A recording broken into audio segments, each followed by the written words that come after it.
the Super Speedway. Welcome to episode 272 of the Super Speedway podcast, recorded Tuesday, March 28th, 2023. I'm your host, Eric Young, and I am joined, as always, by my co-host, James Cush. James, how's it going tonight? Oh, it's just great, my man. Just fantastic. We have had, so, you know, every once in a while we touch on what's going on in our personal lives. Right. So here's been mine. Last week, one kid, double ear infection. Oh. So that was just, as you know, Eric, that's a lot of crying and fussiness and late nights. Get that cleared up. Everybody's happy for one day. Then Sunday night comes. I'm enjoying the race. Oldest kid's getting a little fussy and whiny. Like, what's going on? Strep throat. Oh. We come to find out.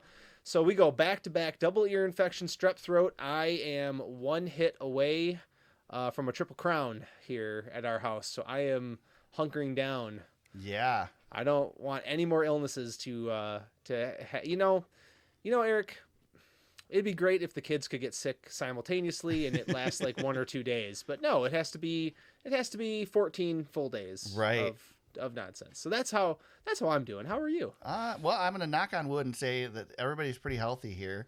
That's good. You know, I had the COVID thing a couple weeks ago, and I made it through that, and nobody else caught it. So that was kind of amazing.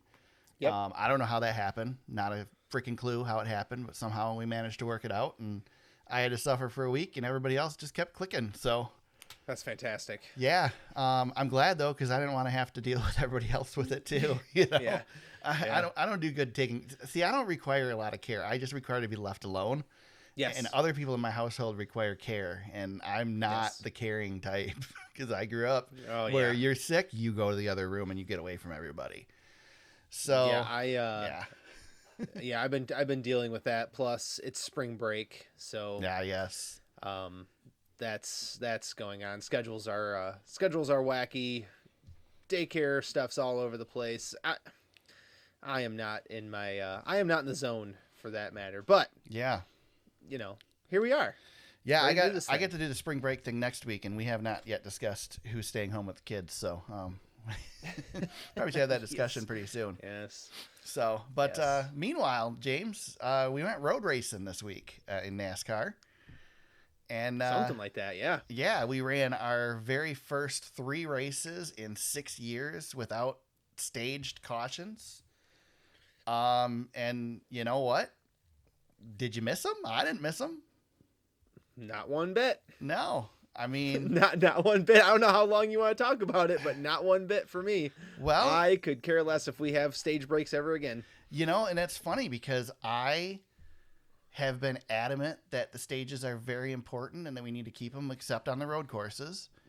And I almost after this week want to go, you know, let's try a 1.5 mile race without them. Let's see what happens. Eric, you need to take a victory lap because you were very early on the road courses don't need stages. Like you saw the first season of stages and you called for it immediately. And I think that maybe we have, I don't know if NASCAR will ever do away with the stage cautions. I really don't know, but I don't boy, think so. if the rest of these road courses run that way, the way that it played out on Sunday with how the stages broke down and they cut to commercial right away. It seems like it was a fair deal. And it seemed to work out fine. So hopefully NASCAR sees that. And the thing is we did have cautions around the stages and most of the races. But those cautions didn't get extended because of the stage breaks. And they also didn't provide the strategy attempt because you didn't know that they were going to be there. Which I think that's the biggest thing with these races, especially. But, you know, I was listening. I told you before we started the podcast, I've listened to pretty much every podcast that's been posted to this point this week on NASCAR at all the majors. And I don't remember which one they were talking about it. But, you know, when was the last time we saw a real true fuel mileage race anywhere?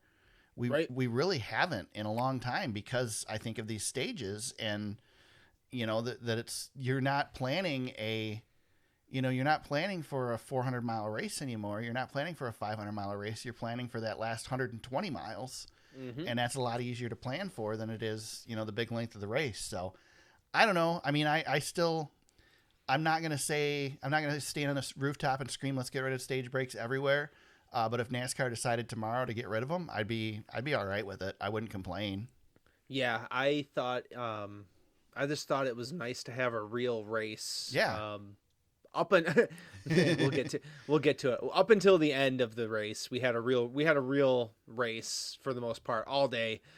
There was teams that had some strategy, and our eventual race winner, Tyler Reddick, I thought that team made a mistake. Yeah. Turns out, no. It's only a mistake if you're not the fastest car on the track by twice. Yeah, completely dominant. Didn't really have to worry about the fuel mileage come to find out towards the end, but there was no touching Reddick. The right team won the race overall, but yeah, it was interesting that, I thought it was funny that Tyler Reddick threw away the stage 1 points like he always does. I was like, crap. I had him on some fantasy stuff, but that's okay. He did what he was supposed to do at the end of the day. So right. Yeah, so I was trying to figure out where to mention this, and I guess this is probably good a place as any to watch to mention this. One of the things about this race, so Circuit of the Americas, we've talked about this track a few times, and I had my doubts with the size of this track and what to expect without having planned cautions.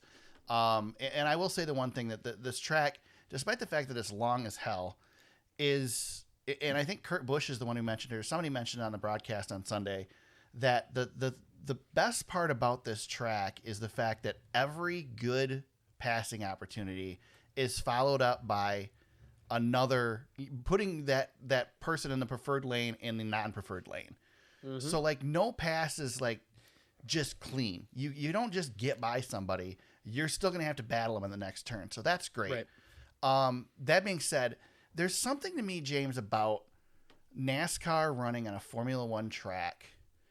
And we had track limits in the S's, but everywhere else we didn't. There's just something about us driving over the paint and driving through the grass and kicking dirt up on the track that I'm trying to think of an analogy that it kind of feels like to me like if you were to go to a church and throw a party. Doesn't it kind of feel like you're peeing on the prestige of Formula One a little bit by running? That's what we're doing at Indianapolis right now. Right. That's a rave. But yes, I agree 100%. And I don't like. Well, I mean, we can probably get into it now. Yeah. One of the things I hated about this race, obviously, was the end. Yeah. And we can talk about it a little bit. Yeah, let's talk about it. But one of the things I hated was you touched on it, the length of cautions, and this has been a problem. This has been a problem since we went to COTA, as we go full length cautions, and boy, is that bad. It took. I saw online today. It took us over an hour to run the last 11 laps of the race because of how long those cautions were. See, it didn't take me that long because I watched delayed. So well, it all. Yeah, that's the benefit of doing that. But man, when you're watching in real time, boy, it was brutal. Yeah, I can imagine. It was brutal. I can imagine. So, okay, let's get into it then, James. We had I think every podcast has said a lack of respect at the end. Yes. There's been a lot of solutions I've seen thrown out there as to how to fix this. Some people blame the drivers. Some people blame the track. I've seen everything from having the restart zone closer to the first turn, having the restart zone further from the first turn, finding a way to narrow up the first turn,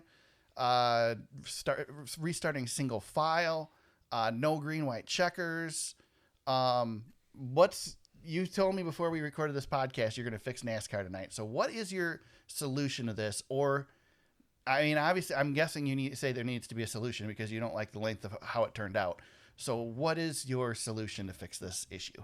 Well, my solution is, I feel like I'm giving an essay for a grade. Right. No, honestly, I have seen enough of green, white checker in my life. Really? Especially, This is where I figured you were going to go here, and this is where we're going to disagree. Yeah, and that's good. I'm glad we're going to disagree on it. But I think if NASCAR racing is what this is, and the NASCAR officials are not going to police these drivers anymore, then that's it. You don't get 17 chances to climb through the field like Ross Chastain and bulldoze your way through. You get your green, white checkered, taken away, and then we just run the full distance of the race, and we're just done with this. We're just done with this show, because I think, and Dave Moody, Mike Davis, there's a couple of guys out there that think this is just NASCAR racing. That's not the end of that race was not racing, and it was just absolutely terrible. Because what we did was we threw away a really good day for just an hour of demolition derby. And if that's the way that these drivers are going to drive, then we need to take that opportunity away from them. And you don't get to caution your way through the field, because this is not just a road course problem. This has been a problem basically everywhere. And I just think I've seen enough. Get rid of overtime. Or I did see what Dale Jr. said. I will be flexible here. You get one shot at it, and then we're done. We can't have unlimited green, white checkers anymore. This is, Eric, we went dang near close to 4 hours on Sunday. Yeah. And there is no sporting event in the world that needs to go that long, ever. That's too much time commitment for anybody.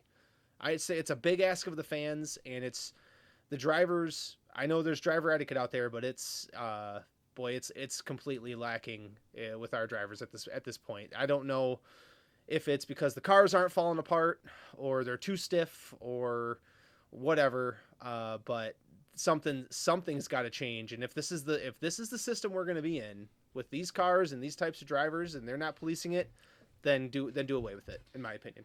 James, do you remember why we have green, white checkers, right? Of course. The reason we have green, white checkers, in my opinion, the reason we have green, white checkers is because fans want drivers to race back to the checkered flag. Mm-hmm. But the real reason we have green, white checkers is the same reason we have a lucky dog rule. And that's because we stopped racing back to the finish line. That's right. So my issue that I have is that I have no issue. It sucked when races ended under caution before, but at least you got the finish. Yes. It just might have been 3 laps before the actual end of the race. When Dale Earnhardt won the Daytona 500, he won it under caution, but he won the race under green flag. Yes. That's what I want to see. The problem is we can't race back to the caution. We just can't. Yep. There is possibly a solution at a road course like this, because everything was happening down in turn 1, and you could argue there's a way on a 3+ mile track to say, okay, there's debris in turn 1, guys. We're going to race back to the finish line. This is it. And then the race is done. And that solves the problem. And maybe that's a solution to look for. That's not going to help us on the 1.5-mile tracks. It's not going to help us on the super speedways. Super speedways really is where we see the other place we see this big issue, other than really 2 road courses we see this issue at. We see this at Indy, and we see this at COTA. And that's Indy's, because we funnel down from 6 wide into a corner that can barely fit 2 wide. Yep. So, there's that. And Eric, you see, we all see it, but you watch some of those last restarts. Ross Chastain, I know he's my whipping boy. But those last restarts, just watch his car if you haven't seen the highlights. Yeah. He doesn't even give Alex Bowman an opportunity to race. Well, here's the deal. I'm going to give you my shout out early. Because you said you haven't been listening. You didn't listen on the podcast this week. I listened to Actions Detrimental this week with Denny Hamlin. Yep. And Denny did a great job of, during his podcast, he broke down the last 4 restarts or whatever. And he said, listen, nobody's going to call these guys out. TV doesn't have time to call them out. I sat here and watched multiple replays of each of the last restarts. And here are the guys that are guilty. I saw that. These are the guys that are responsible for the mess that happened. And he called them out. And he said, listen, sometimes it might be me. It wasn't me this time. But here's the guys that did it. And yes, Chastain was at the top of his list. Kevin Harvick was on his list. Kevin Harvick is a bulldog on restarts. Yeah, he's not blameless. So nope. I give Denny a lot of credit for doing that, especially Denny, who's already got NASCAR mad at him for his podcast. Now he's going to piss off a bunch of drivers too. Good on Denny. Of course, one of them's Chastain, and he doesn't care. A lot of guys aren't happy with Ross right now. Here's the thing, though, James, is we talk about respect. We talk about people running into each other and all of that.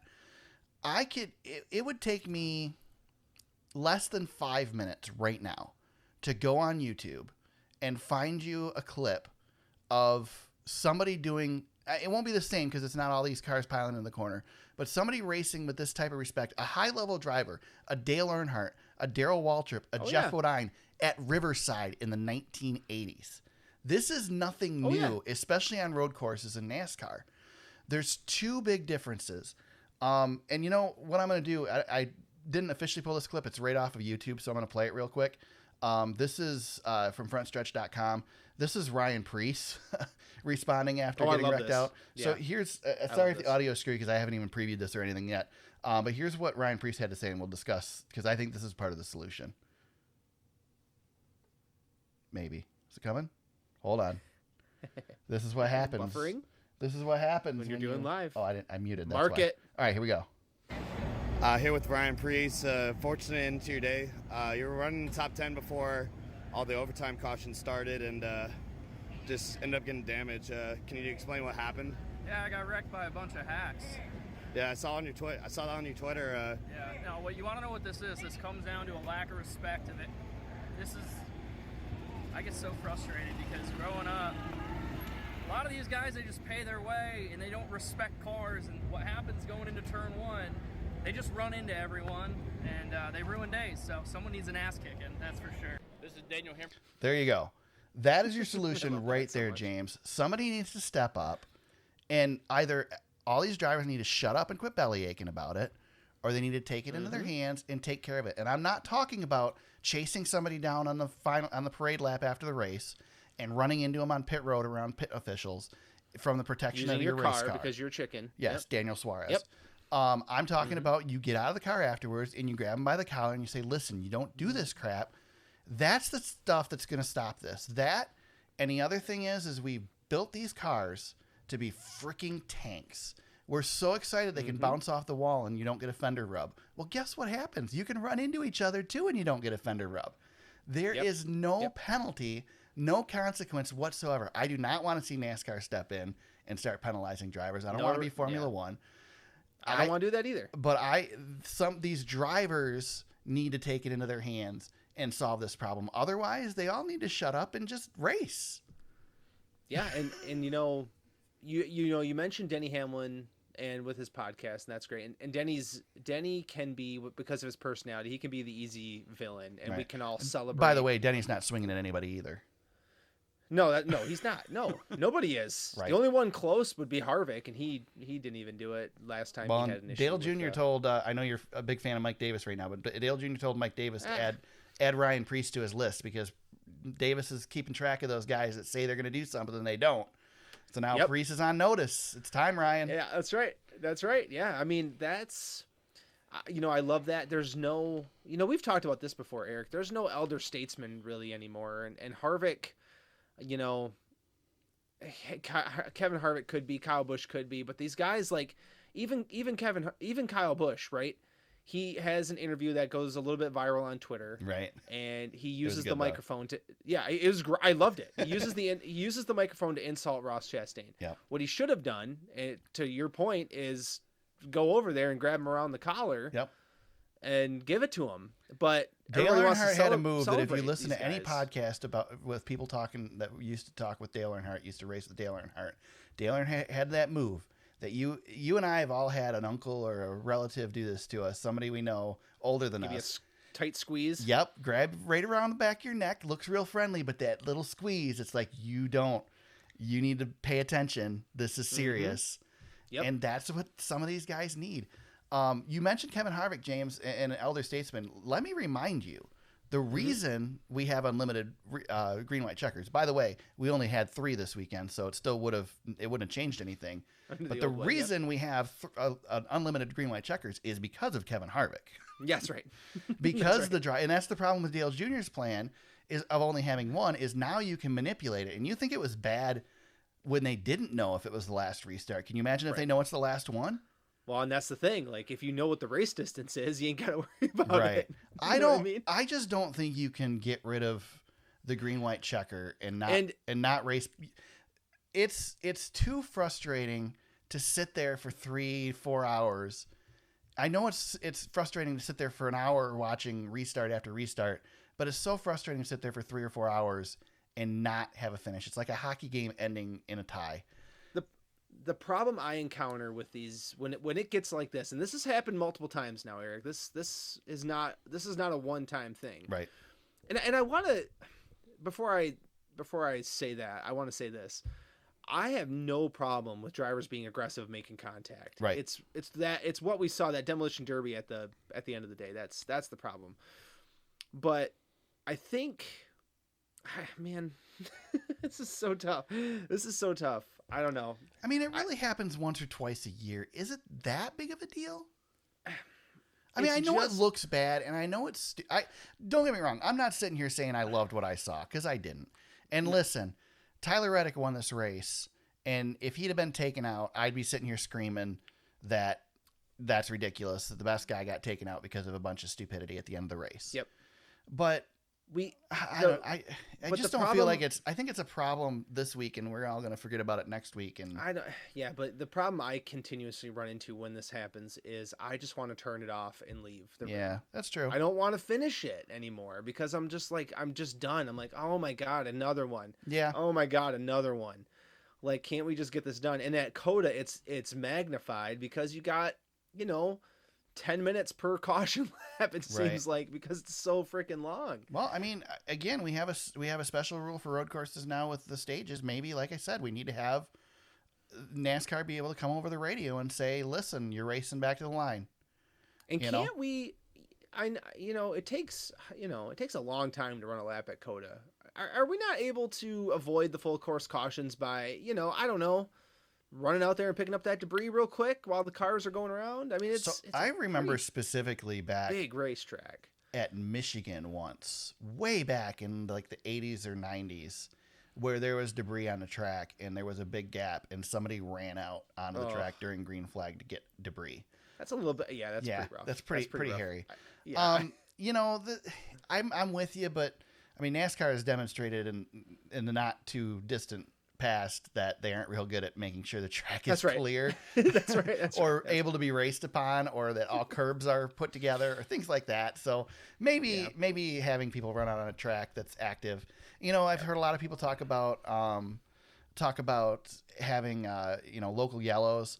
That's great, except that most series now that have local yellows, the local yellow is there for a car that's spun out and can still leave that spot. That's right, yeah. It's not for a disabled vehicle and safety vehicles going out there. Formula One used to have that, and Formula One created the safety car because somebody was killed running into the back of a safety vehicle. Yeah, that was... So, most of the series don't put safety vehicles out there when cars are actually running.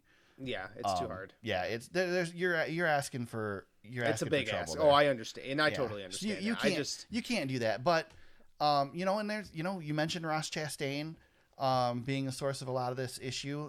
I would love to see NASCAR penalize him this week because one of the cautions, according to DBC, he sat there and waited until the caution came out, and then a safety vehicle started to roll up, and then he fired up and took off. Yep. So start penalizing for stuff. He's got the worst driver etiquette of anybody. Oh, he does. Right now. He does. It's not even close. You know why I don't? I know you lost respect for him as a result. I still respect him because Ross Chastain will look at you in the eye and say, "I know." Yeah. So what? Right. Right. Yeah. It's different from the other guys who will sit there and say, "No, I'm not like that." He doesn't. Him, Joey Logano, they don't deny it. They accept it. I just wish he was coming from the right place, not the wrong place. Because I think that's where he. Yeah, I agree. I think that's where he gets my ire is when he's doing stuff like that, and he just is like, yeah, well, that's me. What do you want me to do? It's just racing. If we didn't have Ross Chastain out there, what would we talk about every week on this podcast? Well, that's probably true. We got to have guys like him. That's probably true. That's I can't fight you on that one, but I definitely attempted to fix NASCAR today. I don't know if I succeeded. So we basically came to a draw. We have no solution. So yeah, we're just gonna keep doing what we've been doing. I couldn't persuade you your way, and you're not gonna persuade me to your side either. So twice a year we're gonna. I said I think last week or a couple weeks ago that I'm all right with limiting the green white checker finishes again. That we don't need unlimited. Unlimited seemed like a great idea until we started going past 3. Yeah. But my problem is that somebody is going to manipulate it like Harvick did in a situation. And you can't put the ball then in NASCAR's court to where they can make a decision that, in this case, we're going to have two. I just, Right. Right. I just don't know. I don't know. Let me put it this way, James. I will say, and I think Junior said this on his podcast too. I don't personally think this is it's NASCAR's problem because it's NASCAR's series, but I don't think NASCAR is doing anything wrong here. Yeah. I don't think they're doing anything wrong. The responsibility for this falls on the drivers. But unfortunately, NASCAR is going to be the one that has to fix it or live with not fixing it. But, I mean, let's not go back to COTA. Maybe that solves the issue a little bit. That solves one of them. I would not be opposed to that. I didn't want to bring that up because I thought... I will say that all three races this weekend were much better races than I expected them to be. Yeah, it's a decent place to race. Yeah. I wish we had less. I wish we would go back to more ovals again. But yeah, I mean, if I was going to take a road course away, I'd take Indy away first. I love the Roval, but I'd probably take the Roval away before I'd take COTA away. Maybe. Yep. Yeah. Oof. I mean, the Roval's pretty. I don't know. Listen, the Roval's not a show like that. Listen, the two road courses that we complain about are the two tracks that were built for Formula One. That's right. So there's your problem right there. That's right. Indianapolis and COTA. Yep. So maybe we shouldn't be racing stock cars on tracks built for open wheel vehicles. That's right. Yeah. Yeah. I don't disagree. There you go. We solved the problem. Or street circuits. Yeah. Oops, I'm sorry. I shouldn't have said that. I was too soon. Wow. It was too soon. It's too soon. Yeah. I'm sorry. Yeah. Couple months we get to have that discussion. Yeah.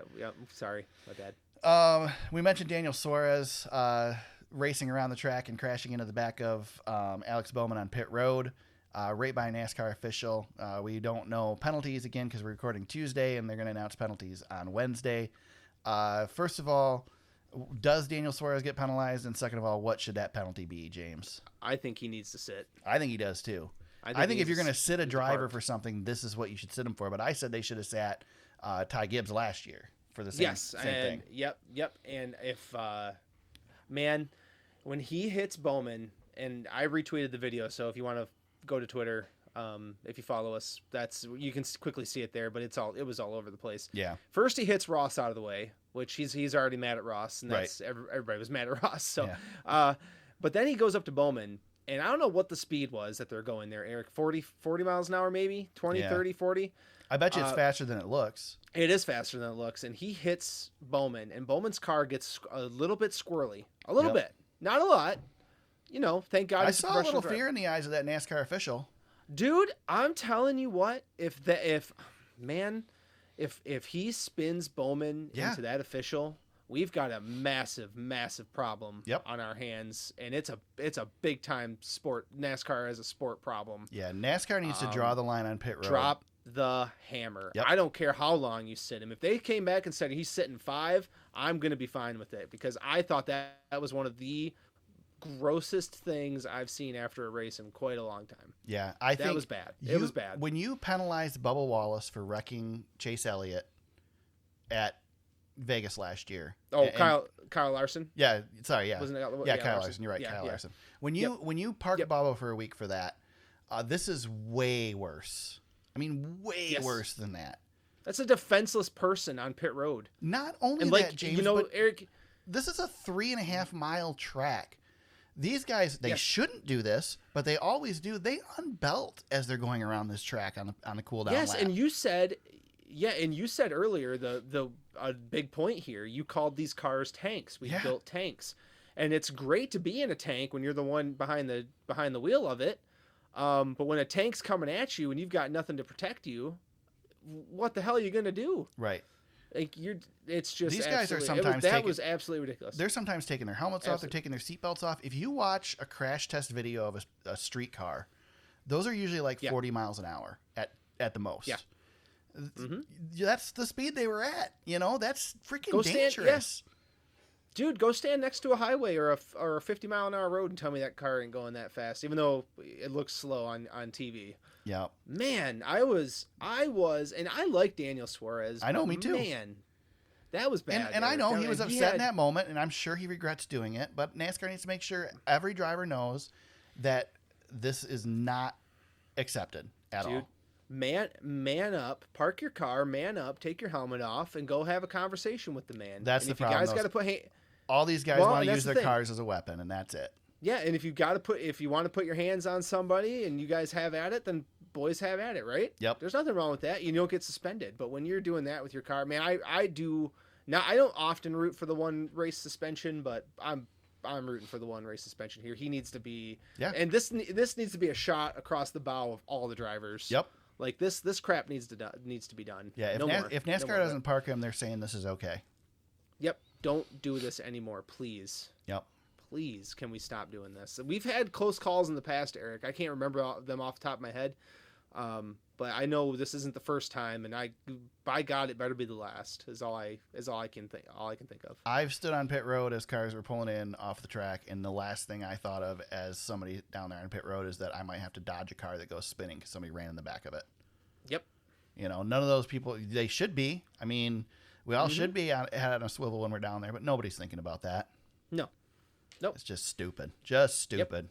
Yep, really bad. I don't even know what else to say about it, to be honest with you. No, I don't think there's anything to say. Kyle Busch gets second place finish in this one. Alex Bowman runs up front as expected. You mentioned Ross Chastain, who went to the back, manages to get a top 5 finish out of it, finishing 4th.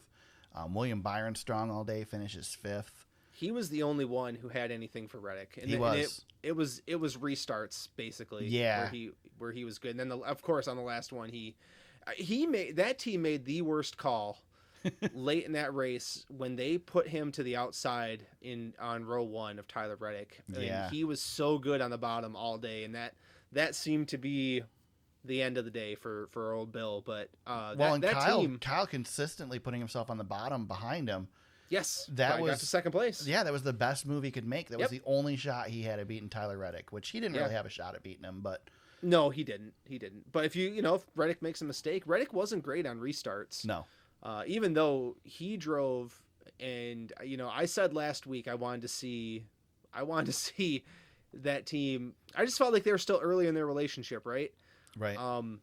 But I tell you what, Eric, that 45 car and that driver that's special. It's going to be it's going to be special. I think they're going to be scary. And you know what else I wanted to point out is that 45 car now within the last year has 3 wins with 3 different drivers. Yeah. It's a great race car. It's a really strong race team, and now they've got their guy that can deliver for them. That win will be one of the more important wins, very similar to what Kyle Busch did with the 8 car, to show up at Auto Club and do what he did and have the start to the season that he's been having. Same thing with Tyler Reddick. I know they had a bumpy road to get to this point, but started to get a little bit more consistent now, and I wouldn't have any doubts if he's going to be pretty much a threat for the championship towards the end of the season. That team, I mean, when's the last time 2311 did anything on a road course? Right. Ever, obviously with Bubba and Kurt, honestly, with his situation last year, he didn't get a chance to really do much, but still, man, Tyler Reddick, there's a reason Denny Hamlin went after that guy the way he did. I think the teardown maybe even talks about this a little bit, but it was such a smart decision to mortgage your future on that talent, because he's one of the guys, man. We've got a couple of guys now we can identify as real legit drivers. Byron, Reddick, we're in good hands with the sport here with these guys. Well, I'm really Denny talked about on his podcast about doing sim work this week with Tyler, and he said he sat in on Tyler's sim sessions, and they've got Keegan Leahy, who ran the iRacing series for 2311 as well.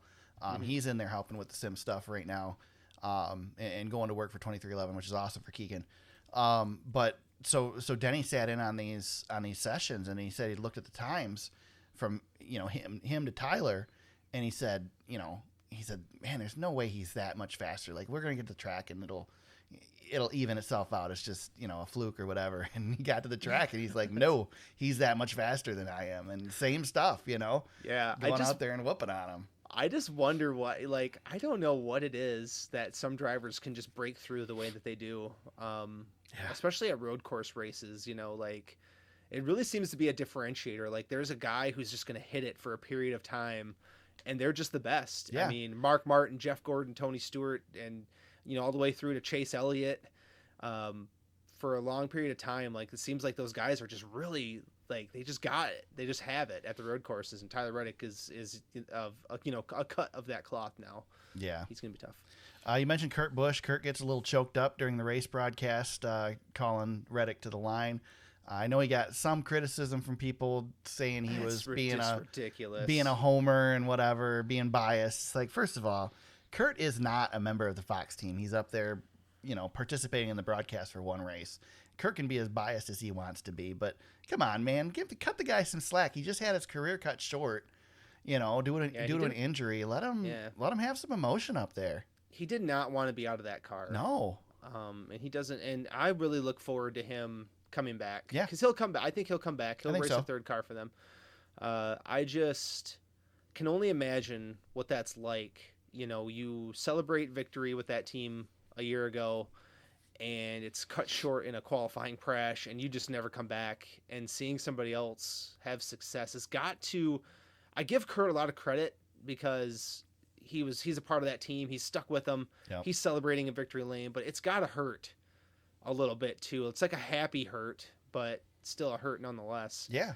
I could leave Kurt alone, man. I thought that was great to see some raw emotion out of the booth, and it was a cool moment. And I thought every time Kurt's in the booth, I think he does a terrific job. He's so well spoken. He's so good at analyzing the races. I thought he did a great job. I thought what they were able to work out with Chase Elliott worked out well. Gunther being up there was interesting. I know some people complained that there were too many people in the booth, but I thought it was good. I enjoyed the broadcast. I was happy with the guests we had. Yeah, Gunther, he did not force his way into the conversation, which I appreciate. Yeah, Clint led him into the conversation. Yep. When it made sense to maybe balance between NASCAR and F1, and whether or not people believe this, that guy's a celebrity for that Drive to Survive series.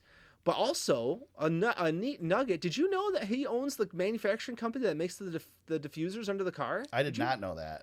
I was stunned to find that out. I did not know he had like other stuff going on besides being the team principal at Haas. Right. I was flat out. I was flabbergasted at that. That's cool. It was a cool nugget to find out. I'm like, oh, that's interesting. How come the Haas cars don't run any faster? Is what I was right. what I was wondering. Yeah. And then Chase Elliott was part of the booth, obviously too. Yeah, I thought he did a good job with what they had working out for him. Yeah, he was man. I'm telling you, he was as vanilla as you could expect. But he did it. He didn't get himself in trouble, and he actually brought some good insight. Yeah, he had good insight. I think he had some good things to say, and I think he added to the broadcast. I think, you know, we criticize Fox a lot on here. I don't think we can criticize them for what they had in the booth this week. Yep. Also, one other piece of praise I wanted to throw out there for Fox that I almost forgot about. Whoever thought it was a good idea to put that drone way up in the sky, straight above turn 1. Yep. Oh my God, that was the greatest shot I've ever seen. I mean, it got a lot of guys in trouble. Yeah. I'm curious how many drones they had at this race, because they used the drone a lot. And from what the drone was back when it was tethered at Daytona and it had like a standard definition signal, despite the fact they were using HD cameras, to what it is now, man, it is amazing. Like they're running shots that I would swear were cable cam shots, but they're not. It's the drone. Yeah, we've come a long way from the cable cam day. It's amazing. Yeah, that's good stuff. Fox does a great job with their presentation. Sometimes I wish they would just show the race. Yes. And not do all the fancy stuff, but there's times. Look, this is a long racetrack. It takes a lot of cameras to run this race. Was it perfect? No. Were there spots that there would have been nice to have cameras and there weren't? Yes. But to be able to still put a broadcast on of this race, I think they did a terrific job this week. So. Yep. The only other one I wanted to mention, and I debated whether to bring it up on the podcast or not, because I don't want to bring attention for the haters, but Bubba Wallace gets out of the car after his issues and says he needs to be replaced. And I know Bubba doesn't really mean that. The problem that I have with it is, Bubba, don't tell him that. Don't give him any ideas. Dude, you screwed up. It happens. You've done it 2 weeks in a row. Big freaking deal, dude. You're in the Cup Series. I get it. I know Bubba's got a lot of demons, and I feel for him big time. But you're not helping yourself any, bud. Just let it go. Refuse the interview, maybe. I don't know. Bubba's got to recognize who he is. I don't think he knows who he is yet. And it's hard because Tyler Reddick was so good on the day. You want to be up there and contending. Yeah, people aren't thinking about nobody's talking about that it was his team car that won and dominated, and here's Bubba who makes a mistake and crashes out of the race. So I get it. I understand. He's just frustrated, but he just doesn't say the right things sometimes. Well, Junior said on his podcast too, he's right. You know, what Bubba's doing there is he's trying to get on the mic and say, listen, I know I didn't do good enough. I want you guys to recognize the fact that I know that I didn't do something right. But he goes too far, and it's not a good look for you, Bubba. Don't do that stuff. It either makes it look like you want people to feel sorry for you.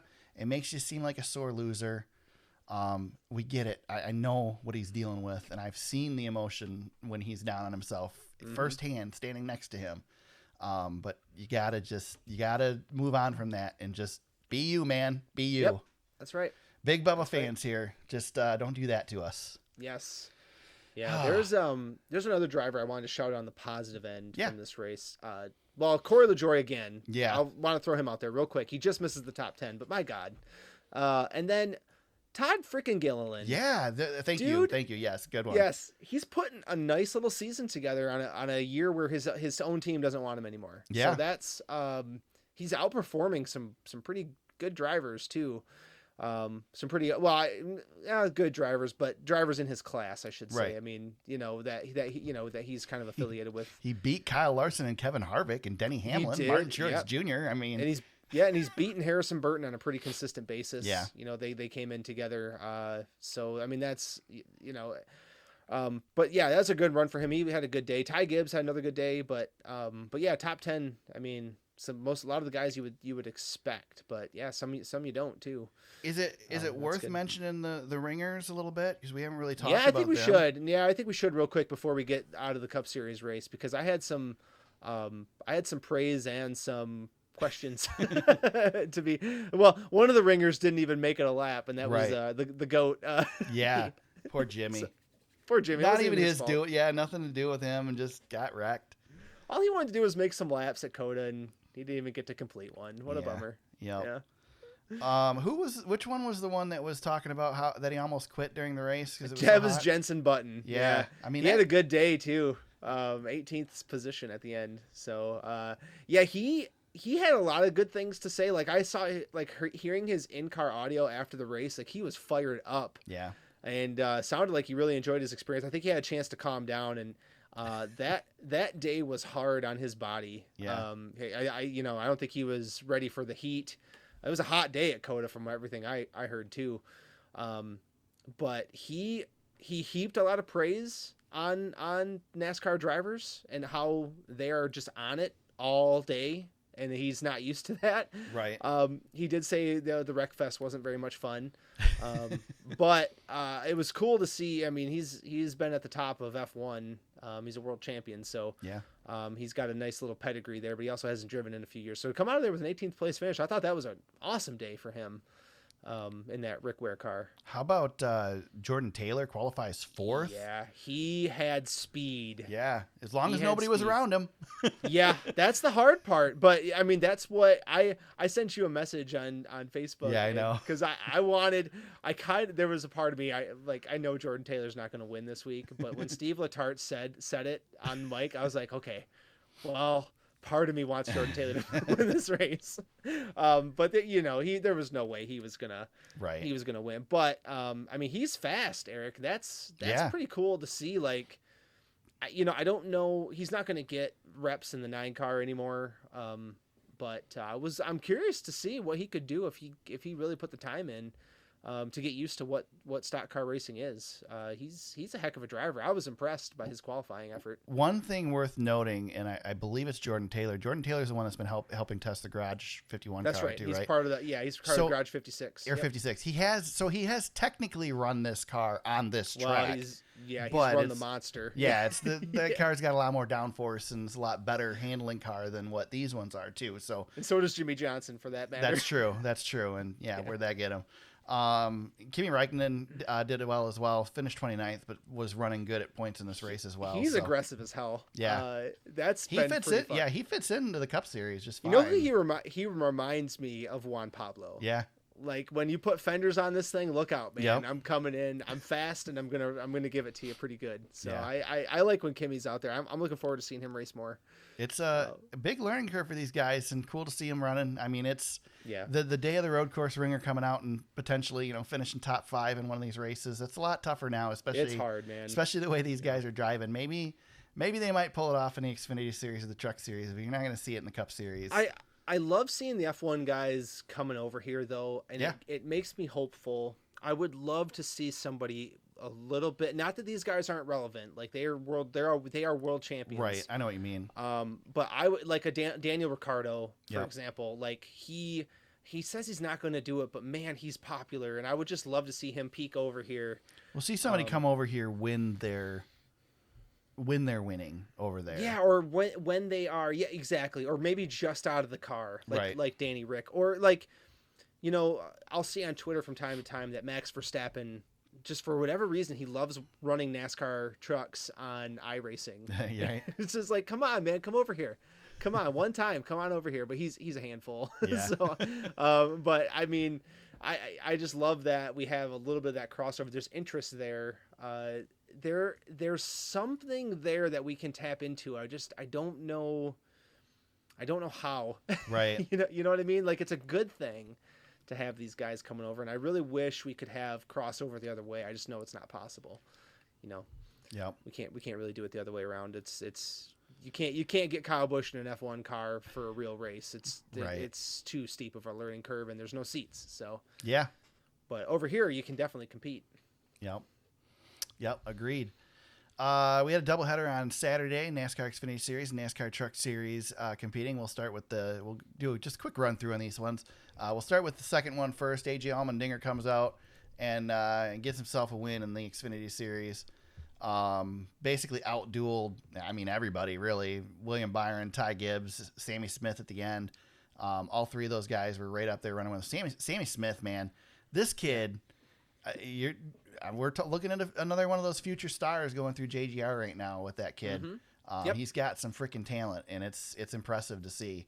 Mm-hmm. But yeah, AJ does Xfinity things in the Xfinity Series on a road course. He's and the best ever. Kicks their butt, man. Yep. Sheldon Creed was really good. Yeah, too, Creed was really good. That's right. He had some help getting off the track. Yeah, a little bit. That's at one point. Yeah. But had a good day. Another guy in the Xfinity Series I want to point out is Riley Herbst again. Goes out there, he gets a top 10. He has not lost to his teammate yet. So I'm going to keep an eye on this to see if he can beat Cole Custer every single race this season. Yeah, there you go. Yep. Truck Series, Zane Smith gets the win. Kyle Busch overruled his crew chief, potentially costing himself a win in this one. Yeah, decided not to pit, and then the caution comes out and screws him over on strategy. But I guess if you're the owner and the driver, you get to make those calls. Yep. And so his quest for 5 for 5 is already over. Yep. Sorry, Kyle. Already over. But this race had a lot of drivers in it. Like Ross ran this race. Yeah. And really it was Kyle and Ross was the show. Yes. Zane Smith just did what Zane Smith does and just hung in there and then got the strategy right at the end. And Alex Bowman missed this race, so that just kind of goes to tell you how stacked the field was. Right. And he was battling for the win last year in this race. Yeah, he missed it. And then we didn't even mention Byron in the Xfinity Series. I mean, we had a lot of ringers. Right. Yeah. But Zane Smith tried to burn the place down after his win, which I think was probably the biggest highlight of the race. Was the truck caught on fire after doing some burnouts. Take the stupid mud flaps off these things. Come on. God. Well, we know that rubber when it builds up and gets hot. We've seen in the Cup Series what happens. So it only makes sense that it would happen in the Truck Series too. The mud flaps are dumb. Get rid of them. Are they really doing anything? I don't think they're doing anything. If there's no rain, you don't especially need to have that stuff on these cars. It's not in the forecast. Let's take them off. And windshield wipers too. Like, get that crap off there. Yep. Agreed. Yep. There you go. Circuit of the Americas in the rearview mirror for another year. There's really like no news this week, at least at this point. We're going to get a bunch of it tomorrow with penalties likely. You said, I believe, we're going to hear results of the appeals tomorrow as well. Tomorrow, yep. Hendrick appeal is heard tomorrow, and then expect the Daniel Suarez news to come out tomorrow. I assume then Denny appeal probably tomorrow too? I didn't see the Denny appeal on the list. He might be a couple days later than these guys, so we'll see. Yeah, I guess he's not. There's no crew chief or anything sitting at this point. How in the hell does it take 2 weeks to have an appeal process go through when you're sitting crew chiefs, James? I don't get this. Because NASCAR? Just, Is that the right answer? I don't understand. Like, what are these guys doing during the week that they can't freaking get together and do an appeal? Right, I don't know. Come on. I know it should be better, and Hendrick's doing the right thing and setting their crew chiefs just in case. Yeah. But, yeah, but I mean, if they win the appeal and they get their crew chiefs back, well, now they have to set the crew chief for 2 weeks. Exactly. Yep. That's stupid. It's dumb. It really is dumb. There should be an expedited appeals process somehow. It should be done. I mean, within first the of week. all, we're waiting as it is till freaking Wednesday now. It used to be Tuesdays, and then we stopped doing Tuesdays because it was too long. We started issuing penalties at the track. Well, now we're back to Tuesdays again. And by the way, now we're doing it Wednesday. Well, I don't think we're the only ones confused by it, because I saw Bob tweet that it's coming out. He expects it today, and then I saw him tweet again later. He said, "Well, no, it's going to be pushed back, and it's not unprecedented." But my God, yeah, I don't know. But yeah, so we're coming out a day early, but at least we know the news is coming this time. Usually we get nailed right by the news. Yeah, so. Exactly. The only real news item then James added to the list: Joey Logano is going to drive for ThorSport at the Bristol Dirt race. Cool. There you go. Yeah. There you Yep. go. Yep. I mean, that's all I could find. Yeah. I did see. Here's a fun one. Paul Newman, actor, and he was a race car driver, right? They found his Daytona Rolexes from the 24s in a random desk. That's and funny. Now, so they just found him in a desk, and they're going to auction him off, and they expect him to make a ton of money. So there's a NASCAR related kind of fun item. But Paul Newman, probably one of the more famous race car drivers ever, even though he was more known for acting, but kind of a cool little nugget I just saw. Other than that, Eric, we are scraping the bottom of the news barrel today. Yes, we are. Yep. With that, we go to our favorite track, Richmond Raceway, this weekend. Oh, my God. Can't wait for some good old-fashioned Richmond racing. Well, let's hope the aero package has fixed it. If they didn't put Sealer down, I don't want to hear about it. Yeah, I know. I'm sure they didn't. So yeah, I mean, I don't know. Let's try this one without stage breaks and see what happens, and see if we get some strategy racing. Strategy was interesting last year. That's the only thing that made this race interesting. So Yep. With that, we get to make our picks again. James, I am going to jinx another driver this week because I jinxed AJ Allmendinger last week and only got 11 points out of it. Your Austin Cindric pick got 40. Which is freaking ridiculous. So I'm way behind you, 85 points behind right now. I got to make up some ground. This is how every year starts, man. Don't yeah, worry. I know. So I'm gonna You're fine. take another freaking swing though. I'm gonna go with the guy that's kind of the king of this place. I'm gonna go with Denny Hamlin as my pick. Oh wow! All right, cursing Hambone right away. Yep, might as well get it done. Piss Yep. him off so he can talk about me on his podcast. Well, I was gonna save. I was gonna save him. But man. So I was going back and forth between two guys. Okay. I really thought maybe this could be a nice spot to use Kevin Harvick. He was really good. Yeah, I can't. So that left me with my other pick. And you've already used him, Kyle Larson. All right, there you go. Just for the record, I did think about taking Harvick here, but I'm saving Harvick for Michigan. That's all there is to it. Yeah, you're just gonna do it. Pencil me in, Michigan, Kevin Harvick. Unless you get the points lead first. Well, it don't matter because you can't pick him anyway. So that's right. I've already burned him up. yeah, he's mine. So Yep, he is all yours. Might as well just write him in down there and be done with it. yeah. I had a great fantasy lineup for this race until half or 3/4 of it wrecked. Oh, I was feeling really good about myself, and then Ross and AJ got together just like they did last year and killed me at the end. Yeah, they both hurt me too. So they find each other, but luckily I think everybody had probably those two guys on their roster. I don't know. It didn't help me because I'm way in the back. Yep, but yeah. So the winner this week. Hold on, just a second. I had to click the right button here. Was Tandem Draftona with 228. Team Justin was second, and third was Fast to the Grass. I came in fifth, and Eric, you were Lucky number 13. Okay, number 13. Nice. With that, overall standings, Barron Speedway still way up. He's in the lead. Miska Muska Mickey Elliott second. I laugh every time. And then three-time champ is third. But yeah, Barron Speedway, I finally beat him this week, but it was by a whopping 1 point. There you go. So that puts me, I am rounding out the top 10. And Eric, you're still up there though. I'm You're still 5 spots ahead of you. Yeah, you're fifth in points. Yeah. A little closer back here with us. Yeah. But yeah, I'm trying to still climb out of the hole that I got myself in at the beginning of the season. But Barron, man, he's on fire. Yeah, he's he is. Good. So, yep. Good to see. Holding a nice lead, that's for sure. Yep. Got any shout-outs this week, James? Well, I was going to shout out Gunther, just because I texted our buddy Todd and said, hey, if you get it, say hi to him for me and get a picture or whatever. And he said I had to look up who he was, so I didn't feel so special. But I don't know. I just thought that was kind of cool. He's one of my favorite characters on Drive to Survive. He's kind of a goofball. So that was my quick shout. I just thought that was a good one. I gave mine earlier, but I'll throw another one out here. Ricky Stenhouse Jr. was on the Dale Jr. Download last week. Great interview. Did you get a chance to listen to it, good. James? Yeah, well, I heard the stuff on Roush, and Okay. I was just very interested. And he's got a good relationship with those guys now, Yeah. from what I understand. But Ricky's not so much interesting. then. I will say that I've had a chance to talk to Ricky a few times. Ricky's always very gracious, always willing to answer questions and talk.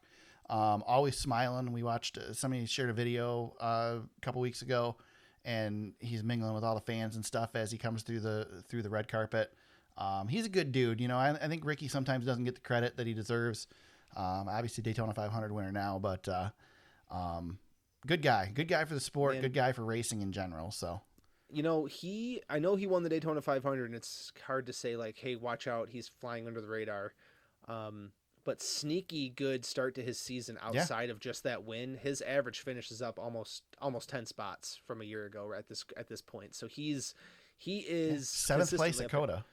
Yep, he's got 2 top 10s, and obviously he's got the Daytona 500 win. But yeah, he's sneaky, having a really nice season so far. And he lives at Ernie Irvin's old place. So. Oh, I didn't know. Yeah, I didn't hear that. That's cool. Yeah, there's a pond there, and there's rumors that Ernie put some cars in that pond. And Dale Jr. and Mike Davis volunteered to come over and do some magnet fishing. So they got to get Ernie back on the pod then, right? Now they asked Ricky if it was okay for them to come magnet fishing if they could keep what they found, and Ricky said, I probably should just call Ernie and ask him if he actually put anything in that pond. Yeah. Well, Ernie. So funny sidebar. Ernie had a house catch on fire, but I don't think it was his North Carolina house. No, it was this house.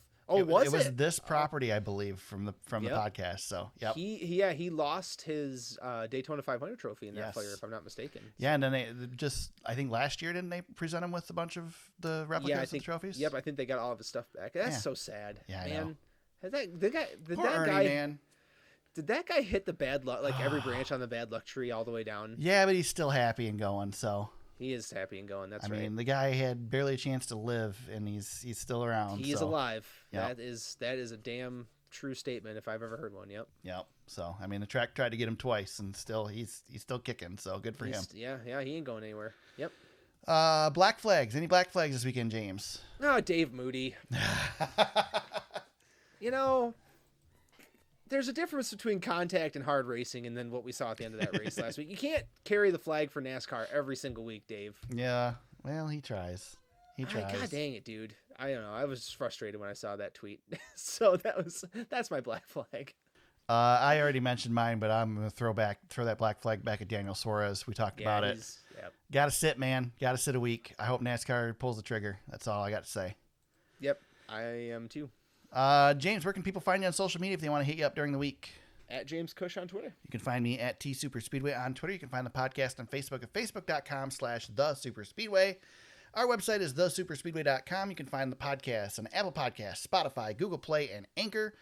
Subscribe for new episodes each week. And if you go to anchor.fm/TheSuperspeedway and leave us an audio message, we will play it. We may play it on the show.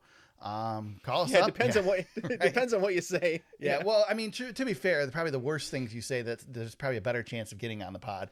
We will exercise the bleep button if we need to. But yes, come on, talk some smack. Come on, guys. We got all kinds of fantasy racers. Come talk some smack. Baron, get on the horn. Yeah. Talk some smack at us as you dominate the fantasy league. Give us a shout. We'll possibly play it on the air. And yeah, we hope you guys, wherever you find us today, you subscribe and continue to listen. We'll be back next week, probably reluctantly, to break down the races at Richmond Raceway. We're hoping for good races, but not real optimistic, right, James? Yeah. We'll see what happens. It's a short track. We gotta enjoy that, right? Right. I guess. Yep. Yeah. Back next week to break it all down. Preview the spectacular Easter weekend spectacular that will be the Bristol night race as well, coming up next week. So, yeah. Until then, everybody, let's go racing.